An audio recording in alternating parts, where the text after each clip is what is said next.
Hello, everyone, and welcome to the Bonus Point Rugby Show. My name is TJ Olsen, and Super Rugby has been on an absolute tear since we've been away from the mic, as well as some very interesting international rugby news that's got me super fired up. Luckily, I have a very special guest today who's going to be helping me break down all of this, someone who's started his own podcast focusing on Pacifica rugby and been spreading the good word, getting to know a lot of Pacific athletes out there. So super excited to pick his brain and get to know what he thinks about our topic. But with that in mind, let's summarize what we have on the show today. As usual, we have our lightning quick recap segment. This will be covering all the big news stories coming out of the rugby world as fast as possible, like lightning quick ball out of the ruck. Then we'll get to the meat of our show. Our first half segment is all about Moana Pasifika and their iconic rise and what we feel like are the main contributors to that. And no, we will not be talking about Ardie Savea, who's also been just crushing it lately. Our second half segment is going to be all about the Pacific Nations Cup announcement this week being held, their schedule, why the finals have been chosen to be played in this particular place, and what implications this has for certain teams in this competition. And our bonus point segment is going to be all about the British and Irish Lions squad announced today, rounding out the show with our picks for this week's round of Super Rugby Pacific. That is what is on the cards today, and I'm really excited to get into it. So let's rip in. This is the Bonus Point Rugby Show.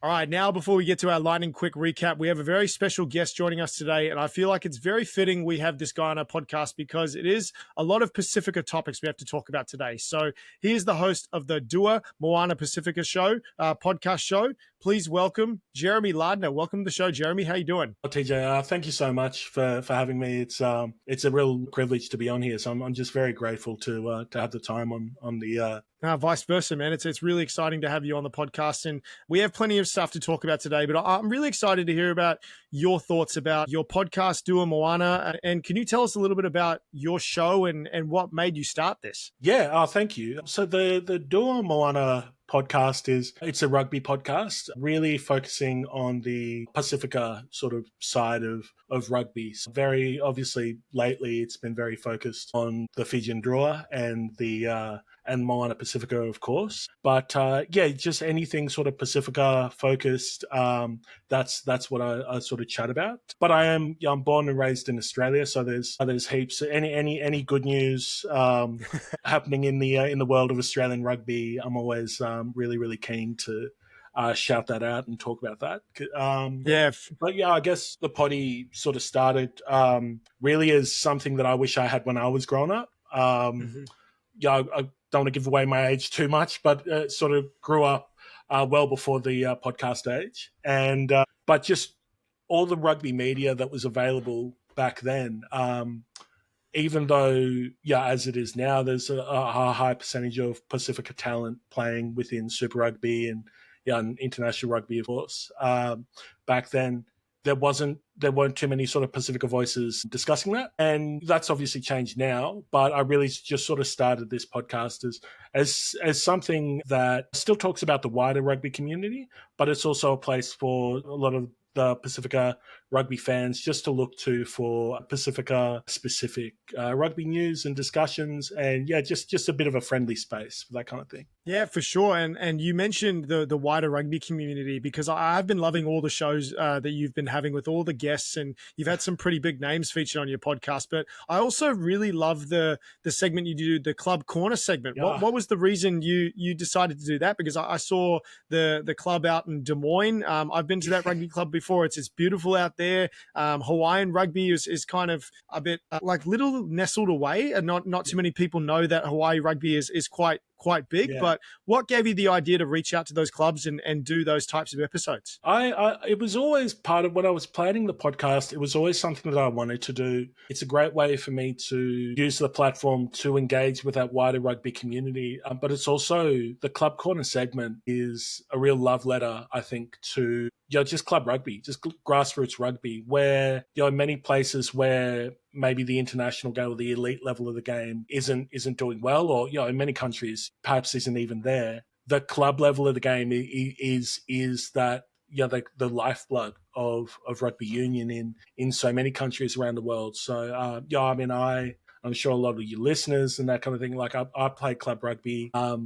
And yeah, I'm so grateful for the opportunities that it gave me. Yeah, as much as it was always part of the plan to be able to speak to some of the big names that I've been fortunate enough to interview on the show, I also wanted to set that space aside as well to really celebrate the grassroots of the game, which nothing else higher up the chain really happens unless things are being done at that level, which they really are all across the world. Yeah, 100%. Well, thank you for sharing, brother. I really appreciate all you're doing for not only Pacifica Rugby, but for grassroots as well. But let's dive into this lightning quick recap because we've got a few stories that I want to touch on, and I'm really excited to get your take on it. And the first story is All Blacks and Hurricanes centre Billy Proctor re-signing with New Zealand Rugby through to 2027. The 25-year-old has a delayed start to his 2025 campaign in Super Rugby with an Achilles injury. It kept him sidelined for the first 9 weeks, I believe, but he returned and had some outstanding performances against the Force and the Chiefs. So if you're picking a player to start for the All Blacks in the 13 jersey, who are you selecting? Are you choosing Rico? Are you choosing Billy? Are you choosing someone else that I'm not thinking about? It's a funny one. I guess it really comes down to what, and I'm just regurgitating what a lot of smarter people are saying, but they are such different players. Recco and Billy. So Billy's very much that sort of game reader, both in attack and defense, and a wonderful distributor of the ball who really sort of frees up those outside backs. Whereas Recco's that primarily an attacking threat, right? He's so big, he's so fast, he can run around. You can probably run through most centers in the game as well. So and he's fantastic in defense as well. He doesn't miss too many tackles. So it's really sort of, from my perspective, what do you want from your inside? Yeah. From your centers. But I mean, if I was greedy, I'd just say maybe move Rico to the wing and have Billy. And I don't know, that's not a fair answer. Yeah, but no, but you're totally right. A lot of people have been saying exactly the same thing. As there's this same conundrum. They wanted Richie Moanga and Beauden Barrett both on the field, so they're like, we'll do the dual pivot thing, and I think a lot of people have done it with Will Jordan as well. He's been an out and out fullback in everywhere he's played, and go, no, we'll chuck him on the right wing and we'll see how he goes.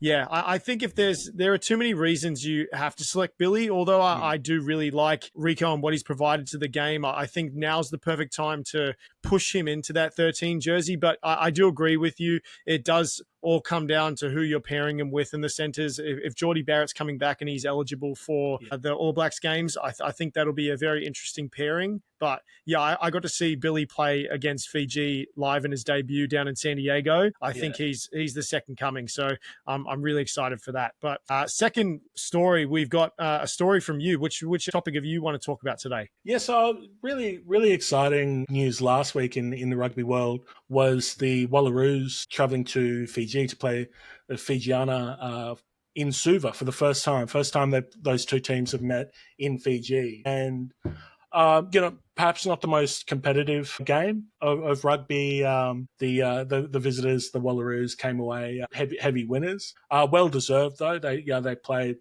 really from the first minute all the way through to the 80th minute.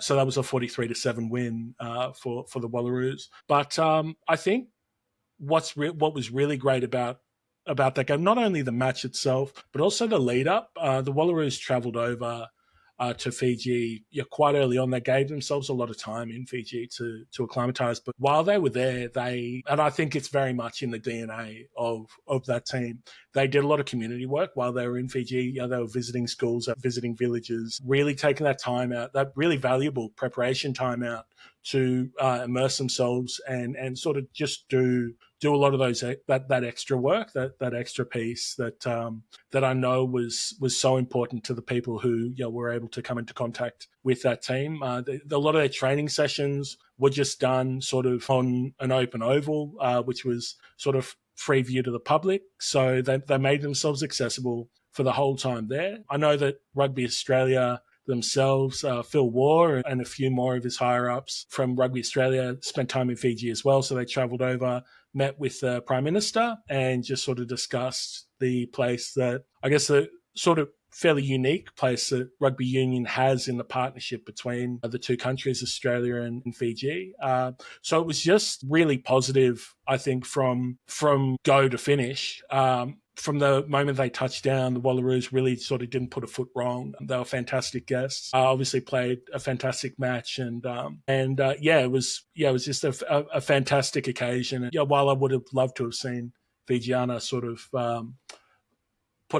be able to put up more of a fight. I mean, it's sixth place in the world versus 16th place in the world. So you do expect those scorelines. But no, it's just really, really positive, I think. Yeah, I think you're doing it tough regardless of what you do if you're Fiji. But I think that's amazing. I think you talk about all the time they take out to immerse themselves in the community and all the opportunities that some of those kids in Fiji would never get again. Like you obviously have the Fijian and Drua over there and they're a regular team, but they're not playing all the time in Fiji. They're playing all across the Pacific Rim and areas like that. And I think another thing is that the Wallaroos and a lot of other women's international teams, they don't have a very big build-up to their campaign. So taking that time out to immerse themselves in the community and do those types of things, that's really big on their part. I think that's amazing for Rugby Australia to go there. I think, you mentioned that it wasn't really a big battle between the two teams, but I really did like what Fiji did in the first quarter of the match. They were really physical. They made some good decisions in their phase play,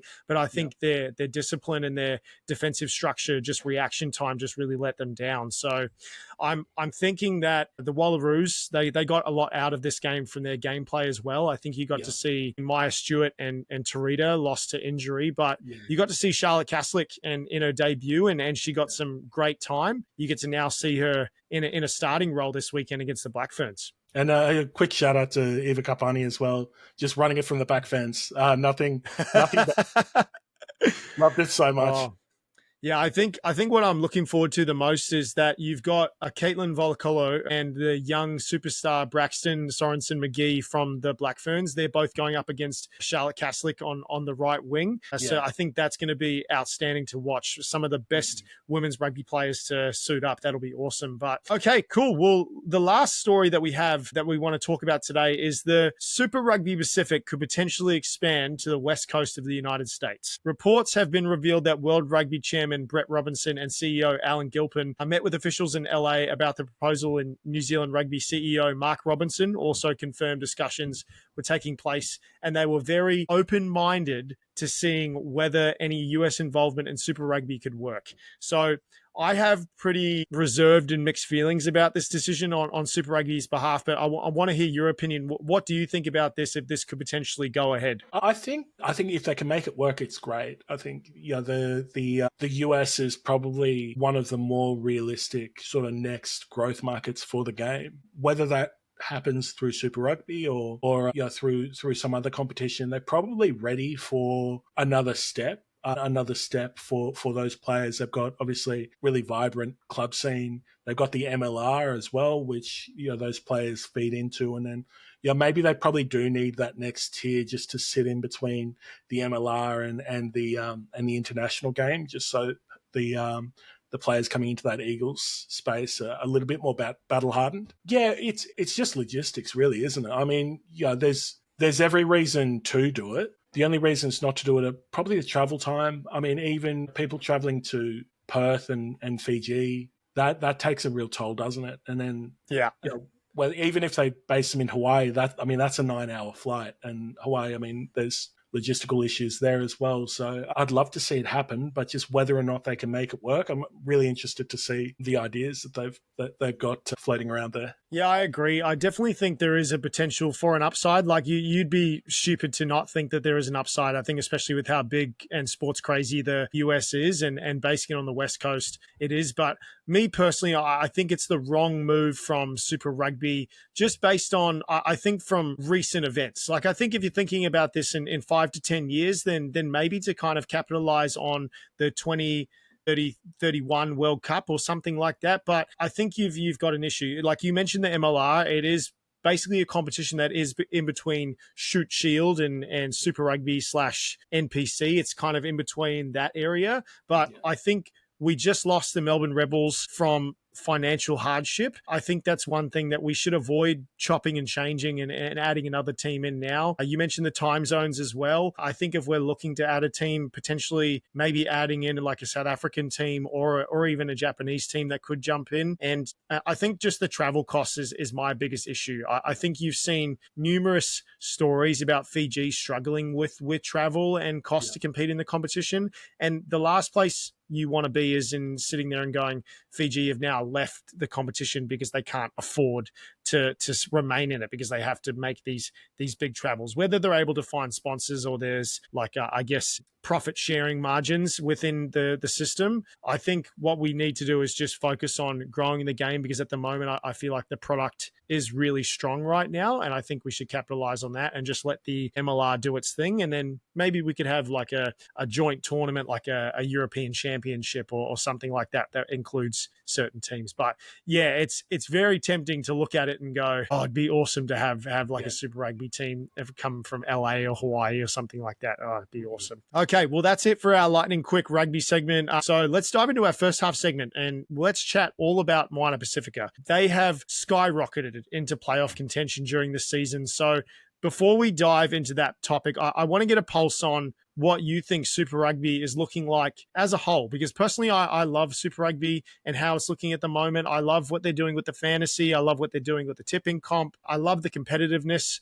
This year has shown that any team can get a win if they're switched on, and it's never really the best team on paper. It's just who puts on the best 23-man, 80-minute performance. I think if you use Moana against the Crusaders as an example this year, everyone and their dog picked the Crusaders to win the game. But Moana were 1-5 at the time, and Moana caused a genuine upset. So I'm really in love with the competition. So overall, what are your thoughts about the competition? Yeah, I've this season is probably the most engaged that I've been in Super Rugby in such a long time. As you said, there's the gap between first and last isn't that big on every team's best day. So it's so exciting. There's real vibe around it. The crowds are obviously coming out, which even when you're watching through the screens, really that translates. And obviously there's gate dollars that come with that as well, which is only going to be good for the game. But no, as you say, that those sort of side pieces like fantasy and the tipping comps that are happening around it, just really, really neatly done. And I'm here for it. I can't remember the last time I was this excited to be a Super Rugby fan. Yeah, I mean, it's crazy. And I'm seeing a lot of people come out of the woodwork that haven't really been involved in rugby as well. So yeah, it's really exciting times. But let's chat a little bit about Moana Pasifika. So like any other expansion team, I know it takes a lot of time to establish a foothold in an established competition. And Moana were no exception in this. They only won 7 out of 42 of their games from 2022 to 2024. I think World Rugby, Sansa, they knew that it was going to be a slow burn because it provided a pathway for players from the Pacific Islands or a Pacific Island heritage to play professional rugby close to home and make overseas contract offers like France and Japan less appealing. I think it's pretty exciting that the team now has secured their 5th victory in a row in 2025, just beating the Highlanders and put them into playoff contentions.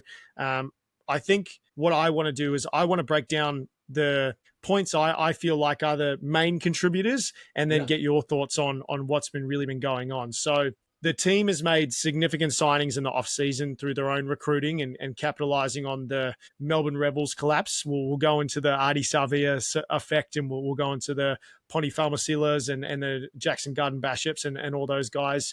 They've enhanced their coaching staff and also added like some pretty significant high performance staff. They've developed some of their younger talent, which we've struggled to see in the early years. They've gotten opportunities, but they haven't really developed them as well as they could. And I think the last two reasons that aren't really talked about enough, I think how they've strengthened their organization with new ownership under the Pacifica Medical Association playing a huge part in being those new owners, getting them new training facilities in Auckland's North Shore. And I think you can see the team's preparation and overall professionalism has contributed to that as well. And lastly, this is a curveball, but I think the celebration song that plays a huge part as well. Watching the energy that comes out of the change rooms after the wins, the amount of trash bins that they've destroyed from celebrating too hard. I reckon it's got to be on the list as well, because social media is really obsessed with these videos. So Yeah.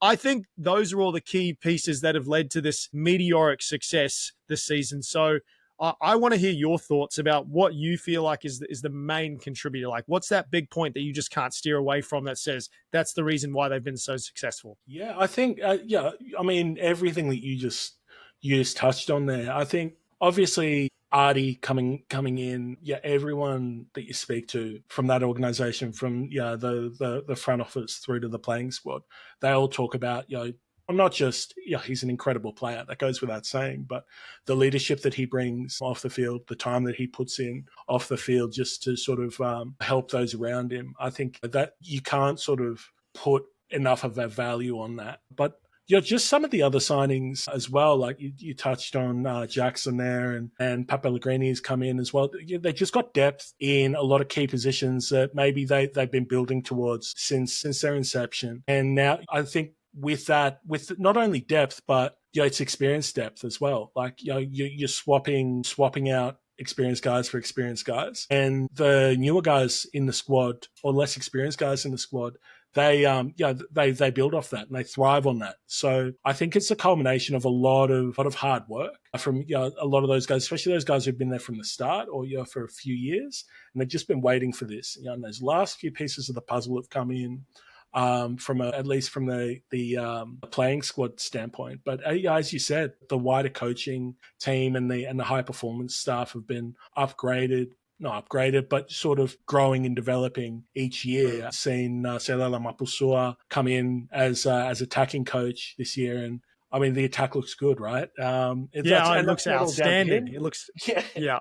I mean, and that's not down to him, and he'd be the first one to say that, right? But I think everything's just sort of singing. You talked about as well the organization itself, the way they're selling themselves to the community. I think they realized that starting a rugby franchise in New Zealand, even though it's Pasifika focused, everyone, even the Pasifika fans in New Zealand, they already have Super Rugby teams that they follow, and they have for generations, right? So I think they've just sort of bought into the fact that maybe for a lot of the fans, they're going to be maybe a lot of people's second team and not as many people's first team, and that's fine. But they're still sort of selling a really great product. They've got a permanent home base now out at North Harbour. They packed that out a couple of weeks ago, which was a huge accomplishment. It looked great. It looked insane. Like seeing the and like you see like North Harbour games and packed out as well, but just seeing the vibe and the energy from that type of stadium filled out with all those fans. Oh, it was outstanding. Yeah. No, they're doing everything right. The fans are getting involved, and they're promoting that too. We saw young Riley, who painted the Heritage jersey onto his body a couple of months ago, and that was all over over social media. They're really championing the people who are championing them as well. So it's just everything's going right at the moment, and they're doing everything possible to capitalize on it. I think it's fantastic. Yeah, 100%. Yeah, I think you can't go past Ardie Savea. I think he has been the biggest driver in success, and you can say, like you said, he is a very talented player, but I think his determination on every play, his leadership on and off the field, his versatility, like, oh man, the past couple of tries that he scored with his kicking game, it's been incredible, out of this world. But I think the one thing from him that I've been really enjoying is his honesty regarding his performances as well. I think you'll see him in post-match press conferences saying he made errors I think it was in the Highlanders game. He made an error at a breakdown that cost them a pretty crucial penalty, and they were able to get the win out of it. But he was like, I have to look at myself in the mirror, and I need to get better at that. He's the modern day Michael Jordan of our game at the moment. He's got such tenacity, and he's very honest, and he expects everyone else to be on the same level. Then if he's not going to do it, he holds himself accountable. So that's really good. But I'm glad you touched on the coaching staff, because I also do want to preface that this is not a dig at Aaron Major or the coaching staff prior to this, because they laid the foundation for all of this to happen. They did some very important things to make sure that this could happen, and they were able to go on this rise. But I think you just see a whole different team under Tana and just the coaching staff that he's assembled. I think Tom Coventry is a driver to support the forwards and adding guys, like you said, Mapasua, and leading to that good balance. Mapasua bringing that strong understanding of Pacific Island rugby systems, being a former head coach of Samoa. And we've seen significant improvement in their set piece this year. I mean, I think if you look at guys like you said, guys that have been there from the beginning, like Sam Slade, he's grown his game exponentially. And you use stats from the Blues game as an example. They had a 93% success rate at lineout against a very stacked Blues forward pack. Yeah. And a lot of their launches brought significant impact to their ability to score points. And I think you've got to look at what journey they've been on and what this coaching staff is doing. I mean, even another example is they struggled a bit against the Blues with their scrum, but against the Highlanders, they had 100% success rate at scrum time. So week to week, they're going back to the drawing board and they're going, these are the little tweaks we need to make. These are the things that we need to do. And choosing a younger, more inexperienced player like Pellegrini over a Garden Bishop, you see the fruits of their labor come to harvest. I think it's been outstanding, and I'm going to put my money where my mouth is and say that Tana and their coaching staff, they're earning their paychecks. Like they're doing an incredible job. Okay, cool. Well, yeah. Is there anything else that I didn't touch on that you think is really like provided Moana another threshold to kind of make this jump? No, I think, yeah, I think we sort of covered it. I'm sure other people in other shows would have some ideas to add, but yeah, no, I'm coming up blank. Okay, cool. Well, we're going to take a quick halftime break and then we'll be right back for our second half segment, chatting all about the Pacific Nations Cup.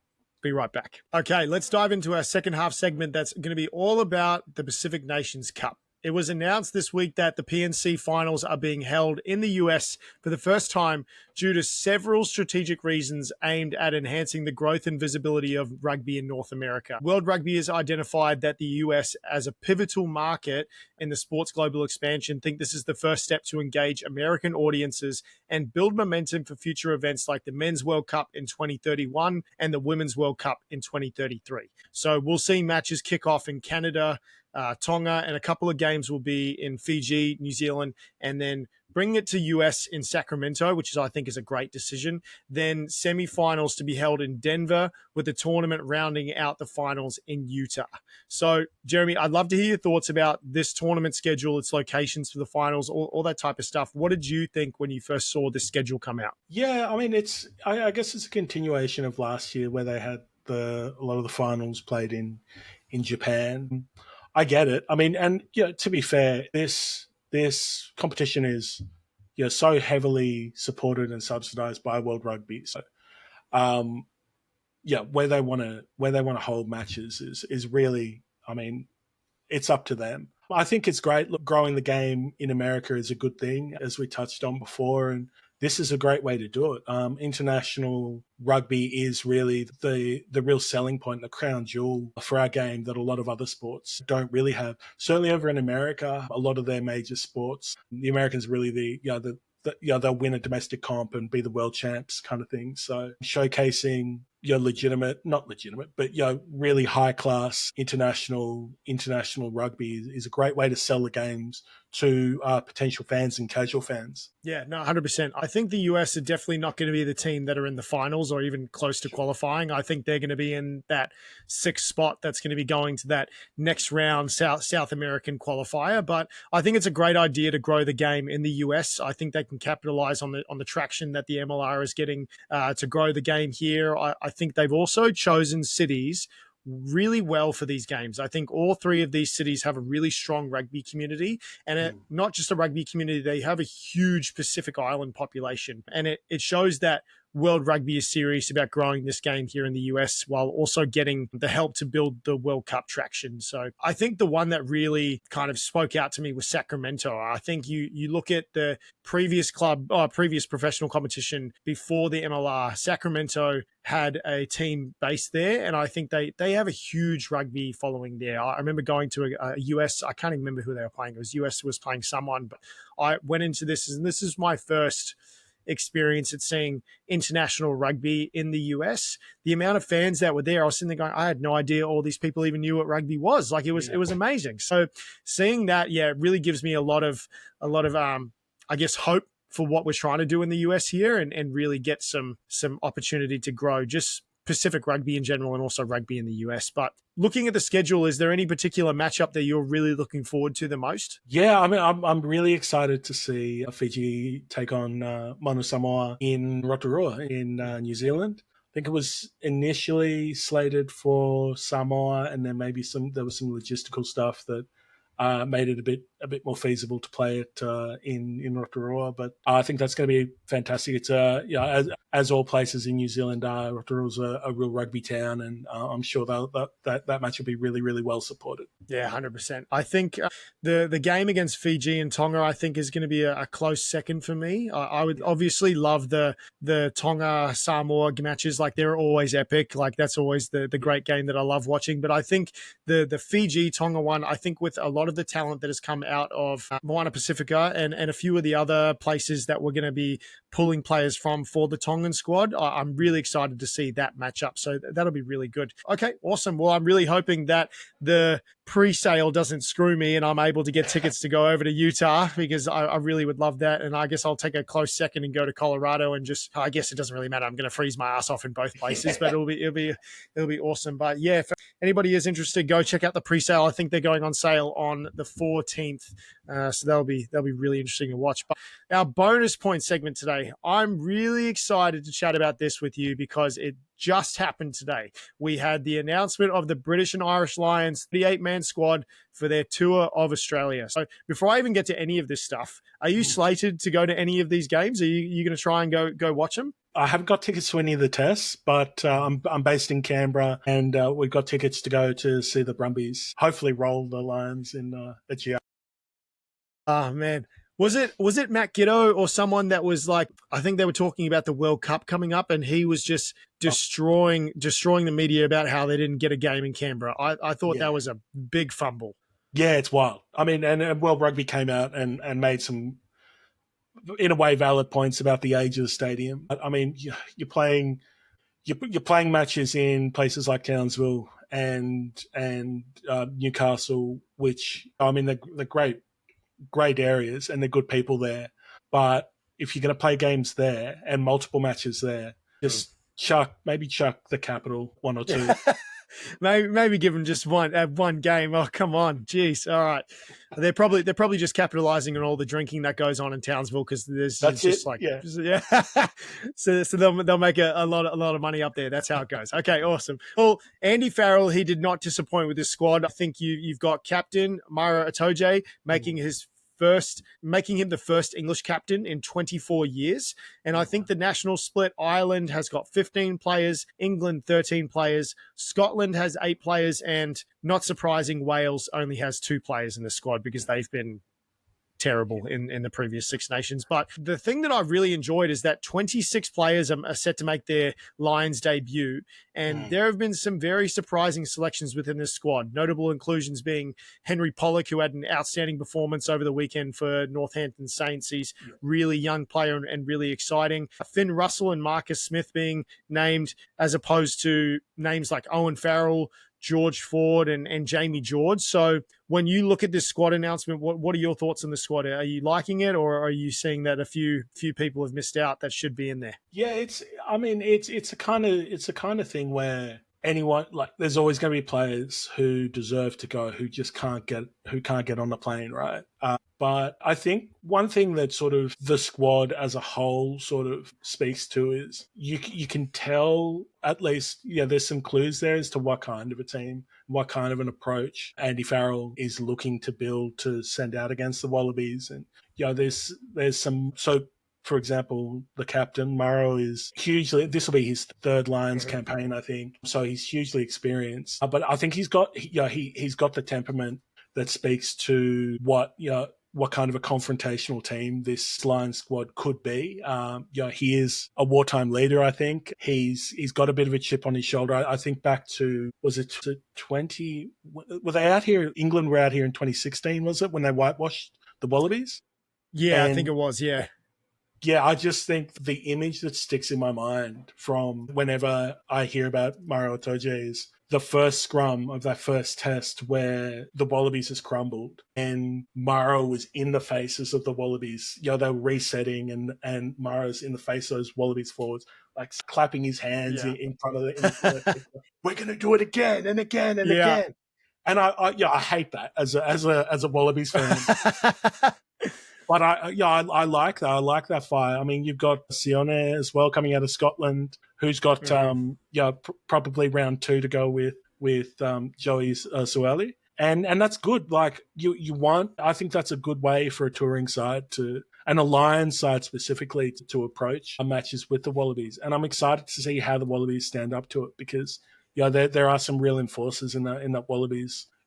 Possible Wallabies squad who I think won't take a backward step, and it's going to lead to some really, really great moments and great matches. Yeah. No, I'm really excited for this squad as well. I think the inclusion of guys like James Lowe and Jamison Gibson Park and Bundy Aki, I'm really excited for some Kiwis to be involved in that squad. And I think he's chosen a really strong attacking side, but I think we can get probably an Irish rush D style team that can really just focus in and be really disrupting for the Wallabies. Are there any players for the Wallabies that you're really excited to see potential matchups against for these Lions teams? Like, is there, I know Joseph Suaalii is probably one of the guys that you're excited to watch play, but is there a certain guy that you're excited to watch him go up against, or certain pairings that you're excited to see? Yeah, I mean, it's funny. I mean, the thing about the Aussie sides in Super Rugby this year is they've all performed so well, so there's so much competition there. I think within the forwards, I'm really excited to see sort of who gets selected there. I mean, there's questions around the front row with Taniela perhaps not having his best season and maybe just still having some demons to deal with from that World Cup campaign last year. But then you've got guys like Alan Alatoa who stepped up and he's having a great season when he's been on, and I'm excited to see him and possibly Angus Bell going up against that Lions forward pack, that Lions front row specifically. Yeah, I think I'm a forward, or I was a forward when I was playing, so I've always got that. I always lean that way. But I'm just excited to see how that Wallabies forward pack stands up to the Lions, because I think that there's enough sort of balance between youth and experience there that I think they're going to put up a really, really good fight. Yeah, I can't wait for Genge and Angus Bell to go up against each other. That's going to be two hard ball runners and just two terrifying human beings just to watch that. Oh my God, it's going to be outstanding. Well, yeah, really excited to see the British and Irish Lions. I hope you get to go to at least a test match, or at least go to watch some at the pub and get to experience it. But let's round out the show. I want to hear your tipping choices for this week of Super Rugby Pacific, because we've got some really exciting matches ahead of us. So first match, we've got the Fijian and Drua playing the Blues this week. Who have you got winning that one? Look, I'm probably tipping against the bookies here, but I'm going to go with the home team and follow my heart and hope that the Drua get it done at home. No, I agree with you. I think the Blues have been very inconsistent this year, so I think tipping the Fiji at home, like you've seen them time and time again, down the Crusaders, down my Chiefs. Early in the season, I think if anybody can do it at this point of the season, the Fijians boys can do it. So let's hopefully they can get it done and we can keep the Blues out of Super Rugby Pacific. I would love that. Waratahs Reds, obviously a derby match. Who have you got, the Tars or the Reds, coming away with that one? Look, I think the Reds will probably be smarting after dropping one against the Drua last week, but just the way that the Tars have been playing at home, they just grow another leg. So I've got to go with the Tars. I think my mate's going to hate me for this, but yeah, I'm probably going to go with the Tars as well. I think the Reds have been on a tear, but I think they have had some consistency issues as well. So I think, I'm going to back the Waratahs. I do like them and their flair. Crusaders Chiefs. This is going to be determining whether I invite you back on the podcast ever again. If you choose the wrong option, I'm going to be a bit concerned here, Jeremy. It's going to be interesting. No, I'm just kidding. Who have you got against this game? Crusaders or Chiefs? No, luckily I'm going with the Chiefs. I think the Chiefs, full complement, D-Mac at the helm. I think, they're hard to beat even away from home. So I'll go Chiefs for this one. Yeah, I'm nervous about this one because D-Mac's been out and like we've lost a couple of very key cogs in our team. But yeah, if I'm never not going to back the Chiefs, so I'm definitely going to back them as Yeah. well. Last one, Western Force v Brumbies. Do I even have to ask this one?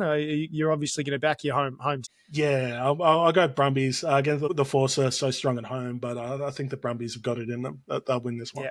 100%. Yeah, I think you got some great guys there. You got your Andy Muirheads, you got your Corey Tools, you got so many outstanding players in there. I think they'll be able to get it done. Okay, well, perfect. Well, Jeremy, thank you so much for joining me today and chatting footy with me, chatting Pasifika Rugby. I can't wait for more episodes of the Dua Moana podcast to come out because I think you're doing an outstanding job. You're representing and covering Pasifika Rugby so well. So is there anything you wanted to share before I let you go? No, look, I'm just really grateful for the opportunity to come on the podcast. And yeah, likewise, I love you. I love your podcast. I love your show. And please keep doing the good work and spreading the good word. Thanks, brother. I appreciate it. Well, if you are a fan of Pasifika Rugby, go check out the Dua Moana podcast on all your podcast platforms. And we are excited to be back and posting more videos and podcasts and other things for the Bonus Point Rugby show. So stay tuned. We'll have a new episode next week and we will see you soon. Thanks for listening.